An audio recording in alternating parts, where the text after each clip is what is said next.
Alright, what's up real estate agents? I'm laying like this just to get your attention. I'm not actually serious. But hey, check this out. If you've never heard about the business model called apartment locating, all we're doing is brokering everyday rentals, okay? So think about the most standard multifamily housing structure, right? Is it a townhome? Is it a duplex? Is it a penthouse? No, it's an apartment complex, okay?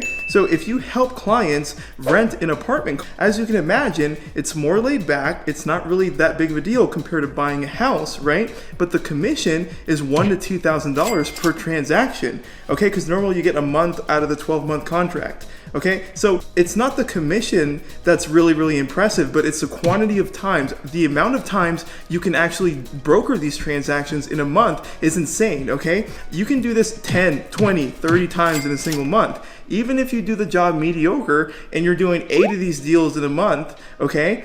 Multiply the average commission, $1,200, by 8 deals in a month. What are you at for the month, okay? And then what are you at for the year, right? And then the most amazing part is that if you're helping 8 or 10 people every single month, at the end of the year, you've built relationships with, 10 times 12, 120 clients, so that way later it's so much easier to represent those clients because they already know you and they recognize you from when you've helped them broker their first apartment. So it's a great way to build a real relationship with clients as a new real estate agent, make a lot of money in the process, and then become their realtor and get buyer's agreements and listing agreements way easier, okay? So if you want to learn more, I invite you to click the button below, and I hope you really paid attention to this message.